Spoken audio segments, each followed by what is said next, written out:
has transformed our experience as viewers and as fans. It certainly has. We've got exactly the same information that all you viewers have got. We can only make assumptions just by that little, just holding his thigh there. It's clearly a muscular kind of problem. Fabro dances on the pedals again, and there's a little shake of the head as well, but some interesting pressure being applied by riders who we're not used to seeing at the head of affairs. Very, very interesting indeed this, isn't it? Jeffrey Bouchard sitting in second place for the AG2. The effect that the riders too much, it would be more for visuals, I think, because it's very warm. It's very warm on the hill called Etna, I Burn, and Matteo Fabro is burning up the road. He's doing a very, very good job here. 2 minutes and 9 seconds. Another couple of seconds have been shipped from our 3 remaining riders in front. There's a couple in between still yet to get caught. Mike doesn't know what to do because he doesn't want to be second wheel, that's for sure. Not on a climb like this. And close to the front, Wilco Kelderman is going to, along with Sam Oman, going to track the efforts of the BORA hansgrohe squad. Meanwhile, Matteo Fabro is just going for glory, and someone's going to have to cover that. And you know what? The way he's climbing, I wouldn't be at all surprised if he hoovers up the breakaway group up front. And this is nobody wants to take it on. Nope. Well, this is a good little ride. I think you could just see Polanski and also Micah on the radio there, just saying, why not go for it? This race has been turned on its head. It's very, very intriguing scenario. Fabro just looks around and thinks, real GC day of the Giro d'Italia. There is a little bit of kind of consternation and because Fausto Masnada now moves to the front as well. A real kind of different roster of riders here, but no real kind of a dominating team save. And that's a danger moment. Well, he's still got a reasonable gap over these riders in front, but he can't let this go out too far. But he is distancing his closest rival at the moment, which is Brandon McNulty from UAE team member. It's the young American. It's the steepest part of the climb in at the very back, and that's what makes this such a demanding and such a fabled descent, albeit it's the first time we've raced up this side of it in Giro d'Italia. The nestling little group of favourites at Kruijswijk's a very relieved man to still be in here right now, as Micah jogs a lot from him, and while Nibali and the others looked at each other, Kelderman took the opportunity and stayed out front to gain a handful of seconds. Could be useful. Jakob Fuglsang leads in. Rafa Micah got back on terms. Vincenzo Nibali, John de Castroviejo was hoovered up. Domenico Pozzovivo. Really, I'll be honest with you, I wasn't really too aware of him until that day, and he was climbing superbly, and it's clear he carried that form in the back of a new contract for next year as well into this race. He has looked superb, hasn't he? Oh, absolutely, yeah. He did similar sort of legwork on the front of the peloton at the UAE Tour. Elliot Viviani, former European road race champion, former Italian road race champion. The Grand Tour successes pretty much all over the place, including, of course, 5 victories at Giro d'Italia in his career. A winner of the Maglia Chica effort, but not above it. Fabro doing that at the moment to great effect. He's a climber by instinct. Rafa Micah, well, looks like he's comfortably able to manage it. Peter Sagan is able to manage it, as few sprinters can indeed. He's able to have a little bit of a chat on the blower, just get the information. Stay focused. Some of the Italian national classics, he can really come up with a big result.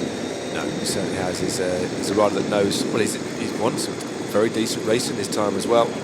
But always keen to get up the road, as Peter Sagan again takes another little look round. And what it will see is the pink jersey, the pink helmet, the pink Oakleys, the pink pretty much everything, including socks, as you do. I think if I was in a privileged position like that, I'd be pretty much pink everything. And USA. Sorry. 4 miles Scottson as Viviani waits too far behind Arnaud Demar, but it's Peter Sagan just behind Chimolai, and it's Arnaud Demar that's going to have to lead out first. Sagan goes for glory. Sagan in the dark colours of BORA hansgrohe. It's the French national champion Demar. He's surely not going to get over him. Here comes Ballerini. Who's going to throw the mic at the line? I think about him in Demar. Impossible to say with any certainty. That was a blanket sprint. Wind would play a part.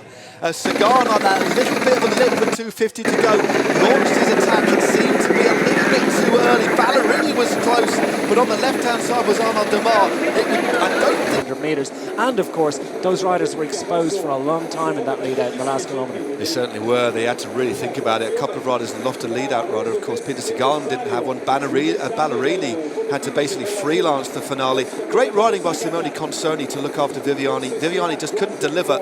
And of course, Just a look at a couple of Michael Matthews came round very late, but they were so exposed, the wind coming off the right. Lots of gaps there, meaning it wasn't a traditional street. Andre van Drouwen in the centre there for Etoile Mondial, doing a very good ride. But what an exciting sprint that was. Really, I mean, that technical little run into the line thinned things out. But Ballerini, I think he sensed it.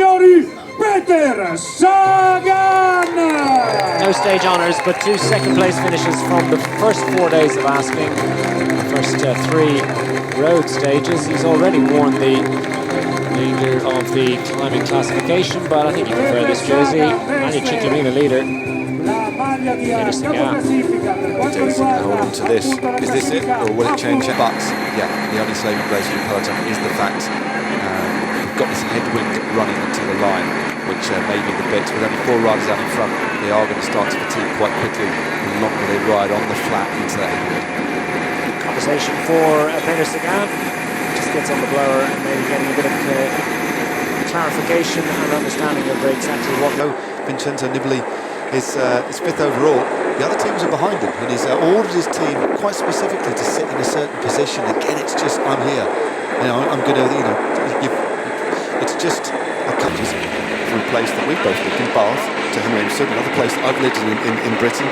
Brendley was away with Thomas Stewart of Madison Genesis, former teammate actually of the rider in the break now, Matt Holmes, and Alex Dowsett running for Mobistar was second. And on that day, Dowsett did actually take the yellow jersey in the Tour of Britain, lost it a couple of days later. So these riders, as well as obviously former world hour record holders, they'll know each other well. They're teams. Great ride by Bjerg as the bunch come round the corner. There could be a few splits here. Let's have a look at this as Almeida seems to be caught on the right side of a little bit of a split there. Needs to be careful as Kelderman and Fuglsang are the big guns starting to fire. Micah behind as Conrad and Hindley is just there. So too Domenico Pozzovivo. Where is Vincenzo Nibali? He's in amongst this, trying to get on terms, nodding his way on the back end of the group as behind Hamilton leads Theo Gegenhardt in. And there are cracks aplenty in there, and this could be significant. Almeida's suffering, so too is Vincenzo Nibali, just about to go through shot in his efforts to stay on terms. Fausto Masnada has actually distanced Joao Almeida, who's turning himself inside out to get to the line. Kelderman ahead of Fuglsang. Hindley is in good form. Couple of BORAs led by Rafa Mike ahead of Patrick Conrad, and the rest